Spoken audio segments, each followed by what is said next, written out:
have inspired this video. So, inner critic. We are all familiar with our inner critic. It's that voice in our head that is constantly making up stories about us and who we are, telling us kind of different things, and they're usually not very positive. So, you know, you're not a good enough parent, you're not skinny enough, you're always yelling at your children, what's wrong with you, blah, blah, blah, blah.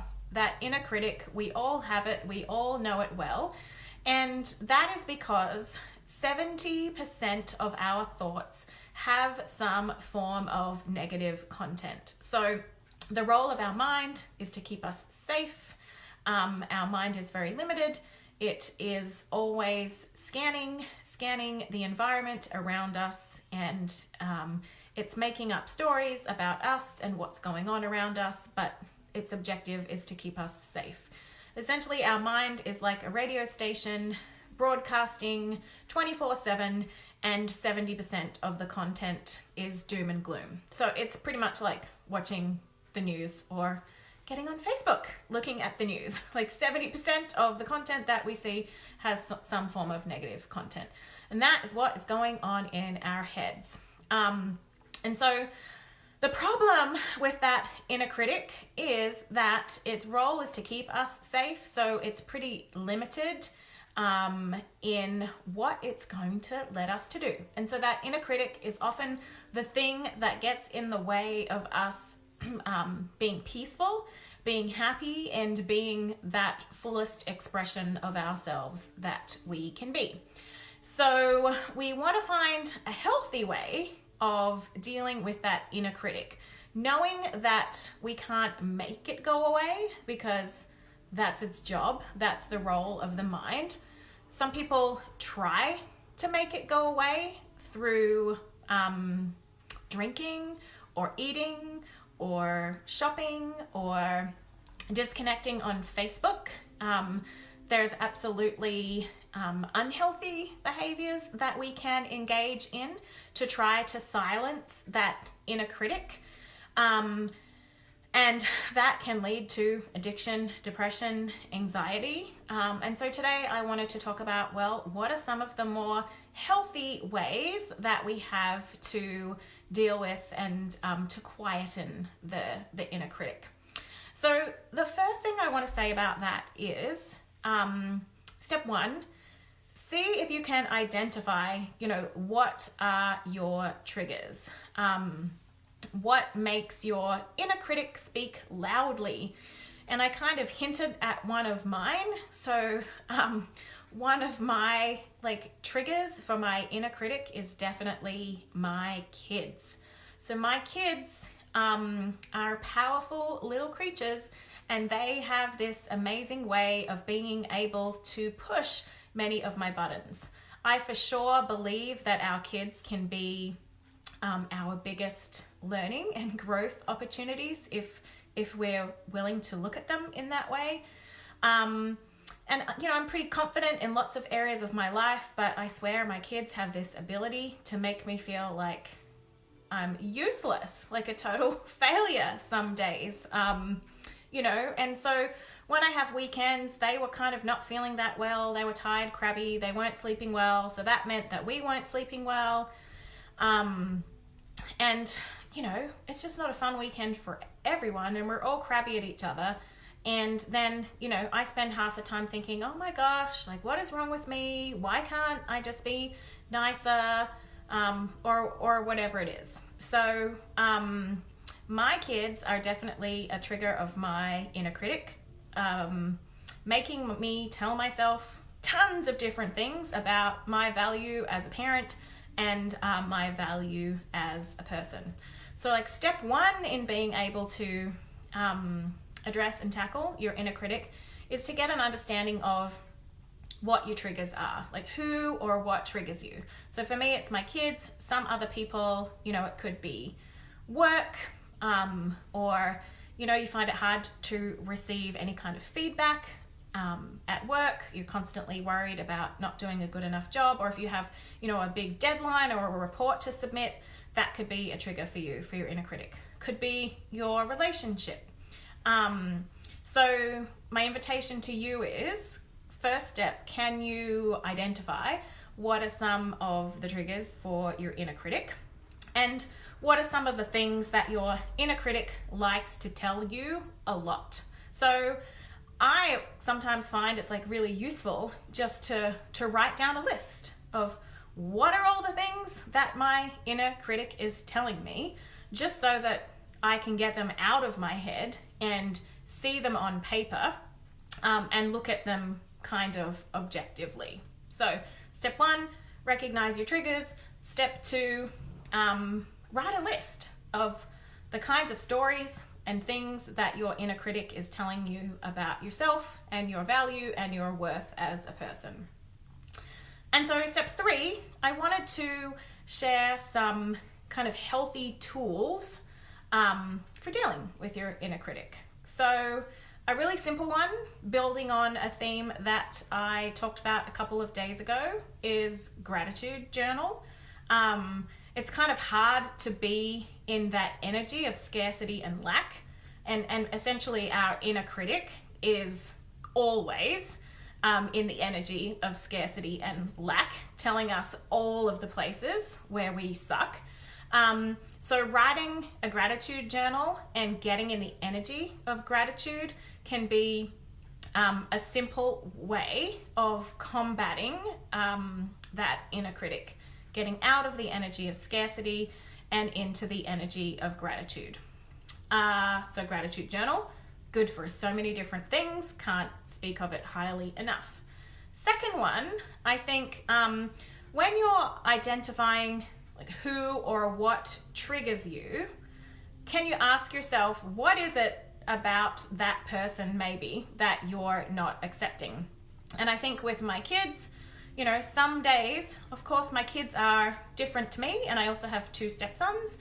And so one of my stepsons in particular triggers my inner critic. And so when I'm able to take a step back and look at that from a healing and a growth opportunity, I 100% recognize that I still need to work on accepting and embracing and loving who he is unconditionally, as well as accepting and embracing and loving myself unconditionally. So when he's triggering my inner critic, I'm realizing that, you know, part of this is about me accepting myself and also being able to accept him and accepting the parts of him maybe that are like the parts of myself that I haven't fully embraced yet. So is there an invitation there? If you have someone or something that is triggering your inner critic, are you willing to take a step back and ask yourself, okay, like, is there room here for me to accept and embrace that person who's triggering me a little more? And is there room here?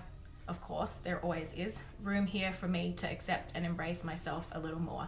And maybe that person is providing a hint as to what some of the things are about yourself that you could maybe take a look at accepting and embracing.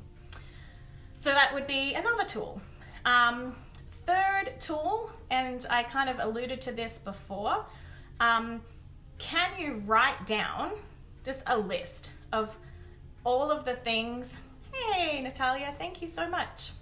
Can you write down a list of all of the things that your inner critic is telling you about yourself? And I would invite you to do that, and then take that list and go and say those things to your partner or to a friend.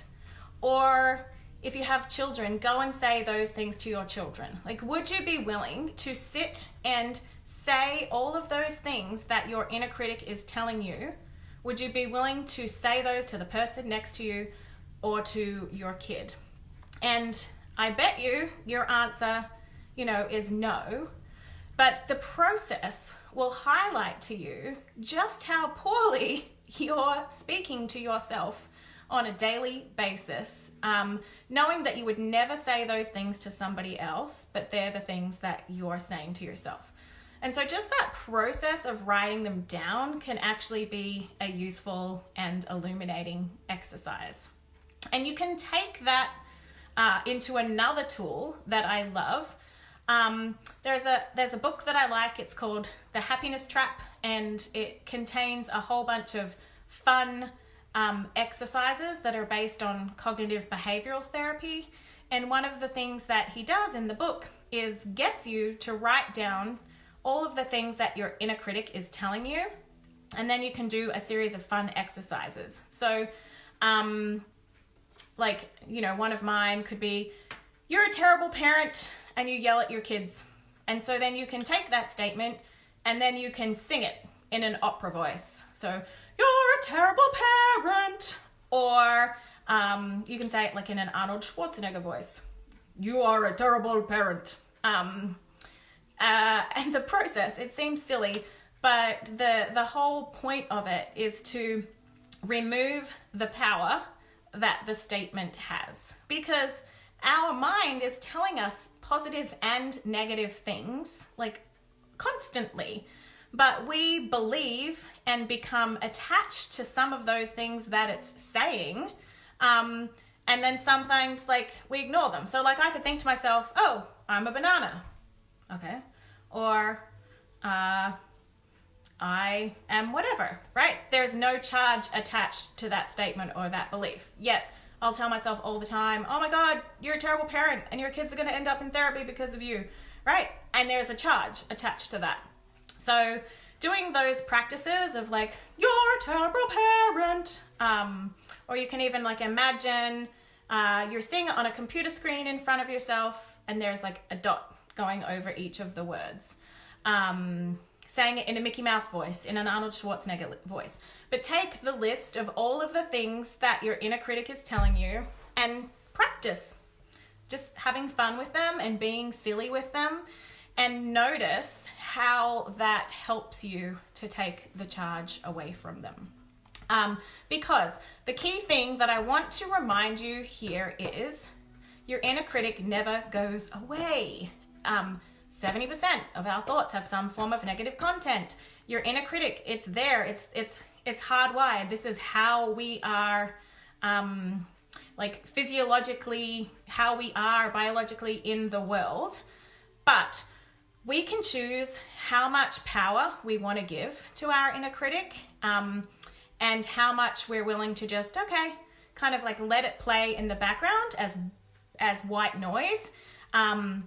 But we don't really care what it's saying because we are so grounded in our own value. We are grounded in the truth of who we are, not these bullshit stories that our mind is trying to tell us about ourselves. Because you know what, as a parent, you know, on my good days, I know I'm absolutely doing the best that I can, and that's all I can do. And, you know, I know that on my good days, but on the bad days where my inner critic is in full force because my darling children are so good at triggering me, it's harder to remember that. So, but the goal of doing all of this, of recognizing and acknowledging the inner critic, it's not to make it go away. It's just to take away the power that it has.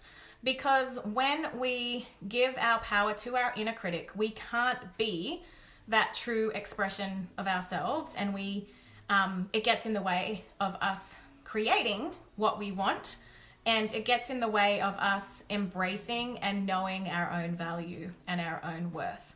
And when we can embrace our value and our worth, that's when we can move through life with much more ease and much more peace. And that is all I want for myself and for everyone, and why, you know, I wanted to share this today. And yeah, see those people in your life, like I see my kids, as this beautiful opportunity, this beautiful reflection for growth and healing, for my development and for theirs. So, recognizing and embracing that inner critic, just to recap. So like, know your triggers, recognize that it's not going to go away, but there are tools that you can put in place to take some of that power away. So you've got your gratitude journal, you have got that mirror, that reflection. What is that other person trying to show you? You can write down a list. You can imagine yourself saying them to somebody else, just so that you can get the reflection and the benefit of that. And then you can use those mindfulness exercises. And that book I mentioned was called The Happiness Trap. Awesome. So that's really all I wanted to share today. Natalia, I'm glad that you like those exercises. Hey, you should post a video of yourself practicing them. I would love to see that. Who else wants to practice singing their inner critic in an opera voice? Maybe I should do that like as a Facebook challenge and see if it can go viral. Everybody, start singing your inner critic in an opera voice. All right. Well, I guess I will end it there for today. Yes, I would love to hear your thoughts, comments. What did you think about this video? How much power does your inner critic have? And I would love it if you maybe practice some of these tools and let me know if they're help to you. Enjoy the rest of your day. Bye. Thanks, Natalia, for tuning in.